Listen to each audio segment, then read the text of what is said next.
Muito bem, meus estimados companheiros de jornada, professores de ciência em geral, em específico de química. No primeiro vídeo, nós vimos como desenvolver esta atividade experimental, análise da gasolina comercial, de maneira didática, interativa, participativa, dinâmica por todos os alunos. Neste segundo vídeo, eu quero trabalhar vários conteúdos, vários conhecimentos, vários temas, várias habilidades que podem ser desenvolvidos e trabalhados na execução desta aula. Primeiramente, eu quero explicar a vocês por que eu gosto muito de executar trabalhos em equipe com os meus alunos. Existem várias vantagens nesta metodologia de trabalho, nesta prática pedagógica. Entre elas, eu listei aqui algumas para vocês aqui. A melhora da capacidade em debater as ideias por parte dos seus alunos, desenvolvimento da habilidade de escuta, respeito à diversidade de opiniões, pois eles estão trabalhando em equipe, todos terão as suas opiniões, eles terão que se respeitar e chegar num denominador comum, a construção do conhecimento em conjunto por meio de diferentes perspectivas, a ajuda mútua entre os membros, porque eles são uma equipe. Se a equipe se der mal, todos se darão mal. Se a equipe se der bem, todos se darão bem. Então, eles precisam se ajudar mutualmente. A aprendizagem em coletivo, a aprendizagem interativa, a aprendizagem dinâmica e a divisão de tarefas. Ou seja, são várias as vantagens, como eu disse, e por isso eu tenho como prática pedagógica. Sei que você também o tem e se não tem, irá adotá-la. Agora, trabalhando especificamente alguns conteúdos na nossa disciplina de Química, você pode trabalhar com seus alunos os rigores, o rito em um laboratório de ciências, de análise, de pesquisa.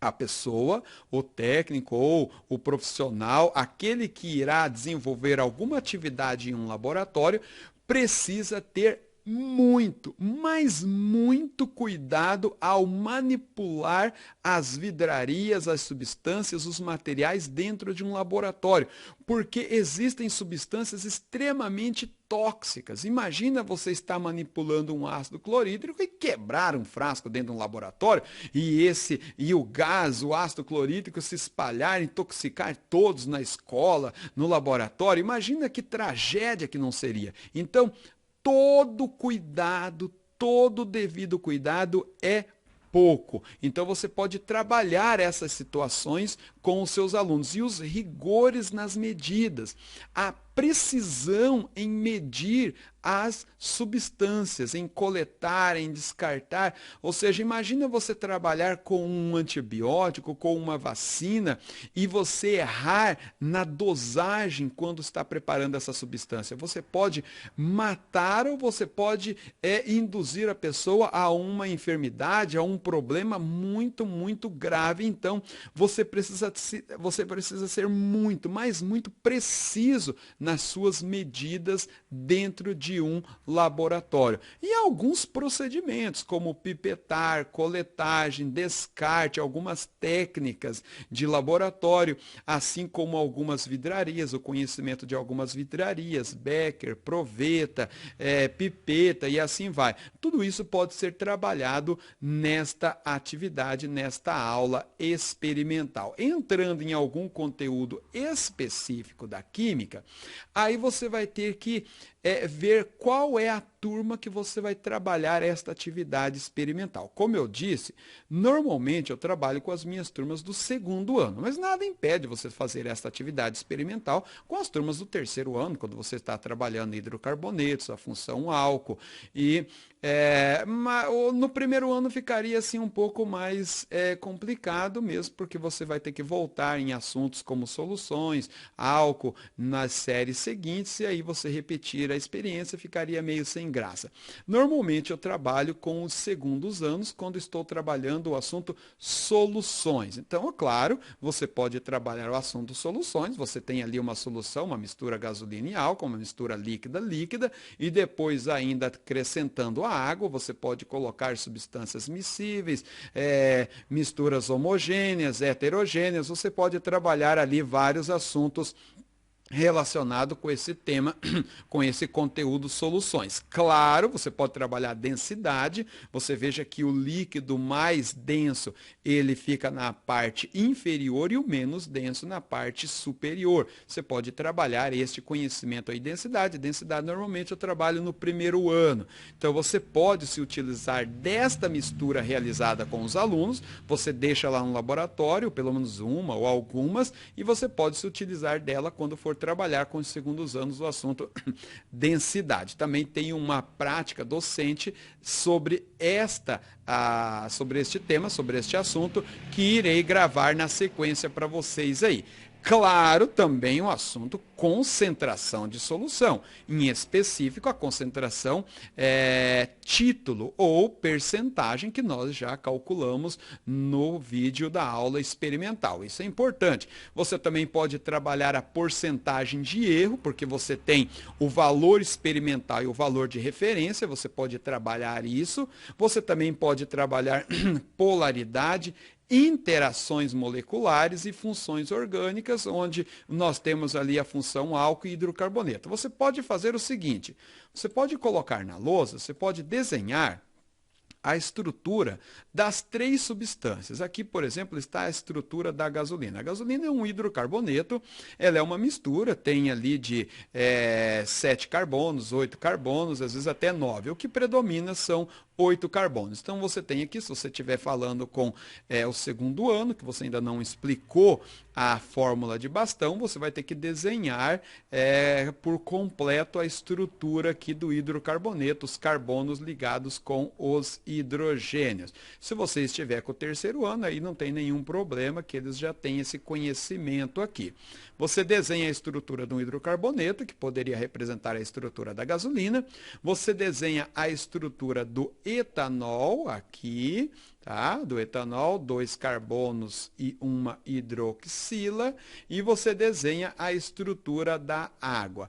E aí você pergunta aos seus alunos, estimados alunos, há alguma semelhança entre a estrutura da gasolina com do etanol? Eles vão dizer, sim, professor, sim. E qual é a semelhança? A semelhança é essa parte orgânica aqui, carbonos e hidrogênios, aqui tem carbonos e hidrogênios. Aí você diz, por que há interação molecular entre a gasolina e o etanol? Porque há partes parecidas com eles.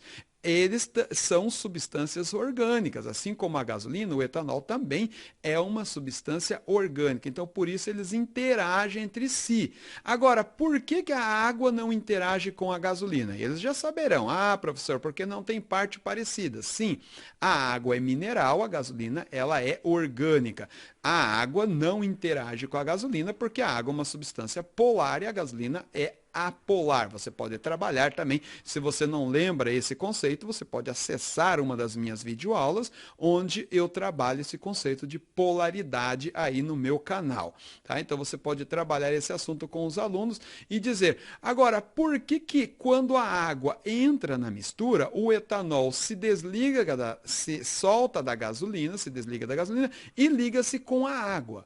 Então, você pode dizer, há semelhança entre o etanol e a água? Sim, o OH aqui. Então, os dois são substâncias polares, os dois têm uma atração, uma interação molecular muito mais forte do que o etanol e a gasolina. Então, você pode trabalhar essas questões aí com os alunos.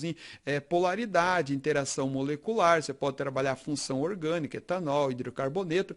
E ainda, você pode trabalhar alguns temas interdisciplinares como, por exemplo, algumas questões ambientais. Eu vou adiantar aqui. Você pode colocar lá aos seus alunos: quem é que tem mais carbonos? Claro, todos sabem, é a gasolina. Então, quem tem o maior potencial de gerar gás carbônico na combustão e liberar ao meio ambiente? Claro, a gasolina. Então, a gasolina ela tem uma capacidade de emissão de poluentes maior que o etanol.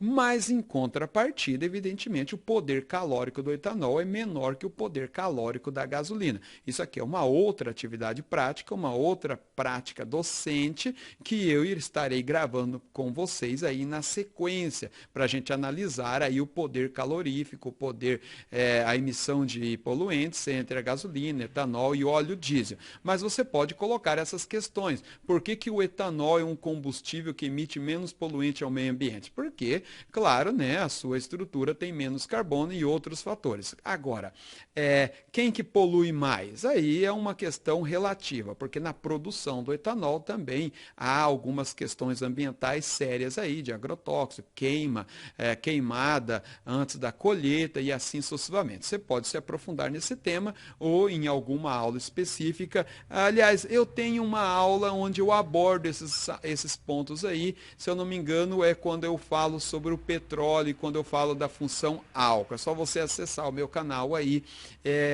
e analisar uma desses pontos aí. Outros temas que você pode trabalhar aí com os seus alunos são as questões econômicas. Por exemplo, por que acrescentar etanol na gasolina? Aí são questões interdisciplinares. Tem a questão econômica, principalmente. Acrescenta-se etanol na gasolina para baixar o preço da gasolina, uma vez que o etanol é um produto nacional. Quem taxa o preço do etanol é o próprio governo brasileiro e, por ser um produto nacional, tem um acesso, tem um preço mais acessível, então a ideia é baixar o preço da gasolina. Claro que muitas vezes isso não resolve, mas a ideia é essa. E também, falando ainda nas questões econômicas, sabemos que esse mercado do etanol gera uma riqueza muito grande para o nosso país. Observe, para plantar, para cuidar, processar, coletar, produzir o etanol, transportar, vender esse etanol, tem toda uma cadeia que é movimentada aí, gerando riquezas, emprego para o nosso país, e isso é de extrema importância. Também tem outros fatores, o fator técnico: acrescentar etanol na gasolina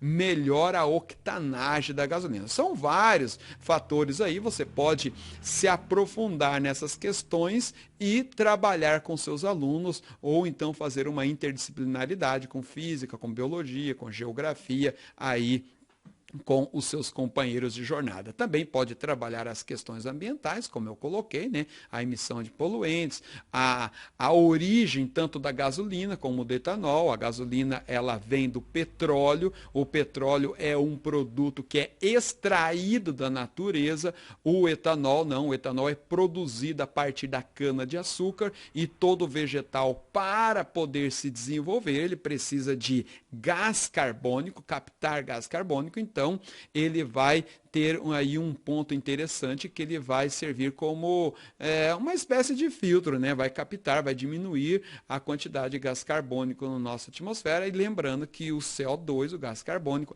é um dos agentes do efeito estufa, provocadores do efeito estufa. Então também você pode trabalhar a questão estratégica. Por que o Brasil tem condições de produzir em grande escala o etanol? Os Estados Unidos, por exemplo, também pode produzir etanol em grande escala, mas eles produzem a partir do milho, porque lá a cana-de-açúcar não é bem-vinda devido ao clima. Então, mas só que é um problema. Se nós tivéssemos que produzir etanol a partir do milho, a cadeia alimentar poderia ser comprometida, porque o milho está na base da cadeia alimentar nossa. Alguém pode dizer: ah, professor, eu não como tanto milho assim. Bom, você não come tanto milho, mas você come frango, come porco, come boi, e a gente sabe que a base de alimentação de todos esses animais é o milho. E também nós comemos bastante alimentos que são derivados do milho. Então tem essas questões, nós temos terra em abundância, nós temos clima favorável, nós temos condições estratégicas para produzir etanol em grande escala a ponto de vendê-lo como combustível, e aí é um outro ponto estratégico de nós termos um combustível alternativo. A gente sabe que países reféns, países que são altamente dependentes exclusivamente de gasolina, podem sofrer problemas gravíssimos, como nós já sofremos. Então,